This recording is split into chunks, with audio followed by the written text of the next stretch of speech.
ಎಲ್ರಿಗೂ ನಮಸ್ಕಾರ. ಮೊನ್ನೆ ನಮ್ಮ ರಿಲೇಟಿವ್ ಒಬ್ಬರಿಗೆ ಸರ್ಕಾರದ ಕಡೆಯಿಂದ ಒಂದು ಮನೆ ಬಂದಿದೆ. ಆ ಮನೆ ಬಂದಿದ್ರೆ ಇವರು ಕಟ್ಸ್ಕೊಂಡಿದ್ದಾರೆ. ಮಟ್ಟದವರೆಗೆ ಇವ್ರು ಕಟ್ಸ್ಕೊಂಡಿದ್ದಾರೆ. ಆ ಮಟ್ಟ ಆದಮೇಲೆ ಫಸ್ಟ್ನೇ ಬಿಲ್ ಅಂತ ಬರುತ್ತೆ ಸರ್ಕಾರದಿಂದ. ಬಂದಿದೆ ಅಮೌಂಟು ಅಂತ ಗೊತ್ತಾಗಿದೆ.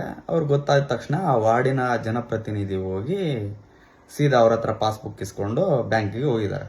ಬ್ಯಾಂಕಿಗೆ ಹೋಗಿ ಇವ್ರನ್ನ ಕಳಿಸಿದ್ದಾರೆ, ಕ್ಯಾಂಡಿಡೇಟ್ನ. ಬಂದಿದೆ 30,000 ಅಂತಂದು ಹೇಳಿ ಅವರೇ ವಿತ್ಡ್ರಾ ಫಾರ್ಮಲ್ಲಿ ಡೀಟೇಲ್ಸ್ ಎಲ್ಲ ಫಿಲ್ ಮಾಡಿ ಅಪೋಸಿಟ್ಗೆ ಕ್ಯಾಂಡಿಡೇಟ್ ಇಟ್ಕೊಂಡು ಅಮೌಂಟು ವಿತ್ಡ್ರಾ ಮಾಡ್ಕೊಂಡಿದ್ದಾರೆ. ವಿತ್ಡ್ರಾ ಮಾಡ್ಕೊಂಡ್ಮೇಲೆ ಅವರೇ ಅಮೌಂಟ್ ತಗೊಂಡು ಇವ್ರ ಕೈಯಲ್ಲಿ 20,000 ಕೊಟ್ಟಿದ್ದಾರೆ.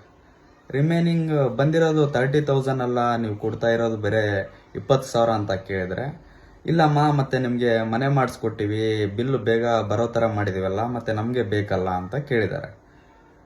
ಏನು ಸರ್, ನೀವೇ 10,000 ತಗೊಂಡ್ಬಿಟ್ರೆ ಬಂದಿರೋ 30,000ದಲ್ಲಿ ನಾವು ಹೆಂಗೆ ಇನ್ನಂತ ಕೇಳಿದ್ರೆ, ಅವೆಲ್ಲ ಗೊತ್ತಿಲ್ಲಮ್ಮ, ನಿಮ್ಗೆ ಮಾಡಿಸ್ಕೊಟ್ಟಿವಲ್ಲ ಮತ್ತೆ ಮನೆ ಅಂತಂದು ಅವರು ಆವಾಜ್ ಹಾಕಿ ಹೋಗ್ಬಿಟ್ಟಿದ್ದಾರೆ ಅಷ್ಟೇ, ಇವ್ರು 20,000 ಕೊಟ್ಟು.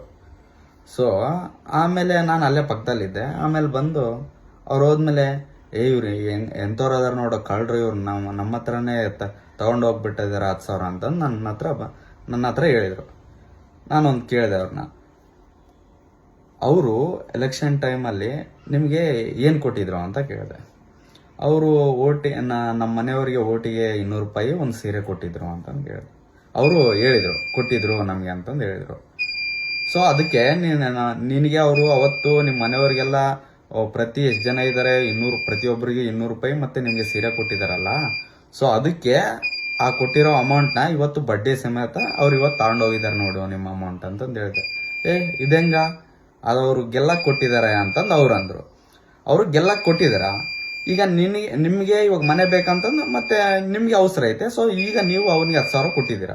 ಅವನು ಅವತ್ತು ನಿಮ್ಮನ್ನು ಕೇಳದೆ ಇರೋ ಥರ ಕೊಟ್ಟಿದ್ದಾನೆ. ಅವನು ಇವತ್ತು ನಿಮ್ಮನ್ನು ಕೇಳ್ದೇನೆ ನಿಮಗೆ ಬಂದಿರೋ ಅಮೌಂಟ್ನ 20,000 10,000 ಅವ್ನು ತಗೊಂಡು ನಿಮ್ಗೆ 20,000 ಕೊಟ್ಟು ಹೋಗಿದ್ದಾನೆ ನೋಡು ಅಂತಂದು ಹೇಳಿದೆ. ಇದೆಂಗಿದು, ಸರಿ ಹೋಗಲ್ಲ, ಇದೆಲ್ಲ ಕಳ್ರು ಇವರೆಲ್ಲ ಅಂತಂದು ಅಂದರು. ಸೊ ಈಗ ಎಲೆಕ್ಷನ್ ಟೈಮಲ್ಲಿ ಅವರು ಕುಡಿಯೋಕ್ಕೆ ಆಲ್ಕೋಹಾಲ್ ಕೊಡ್ತಾರೆ, ಸೀರೆ ಕೊಡ್ತಾರೆ, ಕೋಳಿ ಕೊಡ್ತಾರೆ ತಿನ್ನಕ್ಕೆ, ಮತ್ತೆ ಓಟ್ ಹಾಕಕ್ಕೆ ಅಮೌಂಟ್ ಕೊಡ್ತಾರೆ ಅಂತ ನಾವು ಇಸ್ಕೊಂಡ್ರೆ ಸುಮ್ಮನೆ. ಈಗ ಅವ್ರ ಟೈಮ್, ಈಗ ನಮ್ಮ ಟೈಮ್ ಇದ್ದಾಗ ಅವ್ರಿಗೆ ಕೊಡಲೇಬೇಕು, ಅವ್ರ ಕೆಲಸ ಆಗ್ಬೇಕಂದ್ರೆ ಅವ್ರು ಕೊಡ್ತಾರೆ. ಸೊ ಆಮೇಲೆ ಎಲ್ಲ ಎಲೆಕ್ಷನ್ ಆಗಿ ಗೆದ್ಮೇಲೆ ಆಮೇಲೆ ನಿಮ್ಮ ಕೆಲಸ ಇರ್ತದೆ ಅವಾಗ. ಸೊ ಅವರು ನಿಮ್ಮ ಹತ್ರ ಇರೋ ಅಮೌಂಟ್ನ ವಸೂಲಿ ಮಾಡ್ತಾರೆ ನಿಮ್ಮ ಕಡೆ ಇಟ್ಕೊಂಡು. ಅವ್ರು ಸುಮ್ಮನೆ ನಿಮಗೆ ಸಾಲ ಕೊಟ್ಟು ಅದಕ್ಕೆ 3 ಪಟ್ಟು ನಿಮ್ಮ ಹತ್ರ ಇಂಟ್ರೆಸ್ಟ್ ವಸೂಲಿ ಮಾಡ್ತಾರೆ. ಸೊ ನೀವು ಒಂದು ತಿಳ್ಕೋಬೇಕು, ಅವರು ಎಲೆಕ್ಷನ್ ಟೈಮಲ್ಲಿ ಅದು ಕೊಡ್ತಾರೆ ಇದು ಕೊಡ್ತಾರೆ ಅಂತ ಸುಮ್ಮನೆ ಇಸ್ಕೊಂಡು ತಿಂದು ಬೇಯಿಸಿದ್ಮೇಲೆ ಅವ್ರಿಗೆ ಗೊತ್ತಿರ್ತದೆ ಹೆಂಗೆ ವಸೂಲಿ ಮಾಡ್ಬೇಕಂತಂದು. ಅವ್ರು ವಸೂಲಿ ಮಾಡೋ ಟೈಮ್ನಾಗ ಅವ್ರು ಅಂಥವ್ರು ರೊಕ್ಕ ತಿಂತಾರೆ ಅನ್ನೋದು ಇದು ತಪ್ಪಿದು. ಫಸ್ಟು ನಾವು ಕರೆಕ್ಟ್ ಇದ್ಮೇಲೆ ಇನ್ನೊಬ್ರು ನಾವು ಕಳ್ರು ಅದಿದೆ ಅಂತಂದು ನಾನು ಅನ್ಬೇಕು. ಸೊ ನಾವು ಎಲೆಕ್ಷನ್ ಟೈಮಲ್ಲಿ ನಾವು ಏನೂ ಬೇಡ, ನನಗೆ ಓಟ್ ಹಾಕೋದು ನಾನು ಹಕ್ಕು, ನಾನು ಹಾಕ್ತೀನಿ ಅಂತಂದು ಹೇಳೋ ಧೈರ್ಯ ಮತ್ತು ನಿಮ್ಮಲ್ಲಿ ಒಂದು ಪ್ರಾಮಾಣಿಕತೆ ಇದ್ರೆ ನಿಮಗೆ ಬಂದಿರೋ ಅಮೌಂಟ್ ಯಾವುದೇ ಆಗಿರ್ಬೋದು. ಈಗ ಮನೆ ಕಟ್ಸಿರೋ ಬಿಲ್ ಆಗಿರ್ಬೋದು, ಶೌಚಾಲಯ ಬಿಲ್ ಆಗಿರ್ಬೋದು, ರೋಡ್ ಆಗಿರ್ಬೋದು, ನೀವು ಯಾವುದೇ ಒಂದನ್ನ ಪ್ರಶ್ನೆ ಮಾಡಕ್ಕೆ ನಿಮ್ಮಲ್ಲಿ ಧೈರ್ಯ ಇರ್ತದೆ. ಅದು ಬಿಟ್ಟು ನೀವೇ ಅವ್ರ ಹತ್ರ ಎಲೆಕ್ಷನ್ ಟೈಮಲ್ಲಿ ಅದು ಇದು ಇಸ್ಕೊಂಡು ತಿಂದ್ರೆ ನೀವೇನಂತ ಕೇಳ್ತೀರಾ ಆಮೇಲೆ? ಮತ್ತೆ ನೀವೇ ಹೇಳೋದು ಅವನು ಅದು ತಿಂತಾನೆ ಇದು ತಿಂತಾನೆ ಅಂತ. ತಪ್ಪಿದು. ನಾವು ಅವಾಗ ತಿಂದಿರ್ತೀವಿ, ಅವನು ಆಮೇಲೆ ತಿಂತಾನೆ ಅಷ್ಟೇ.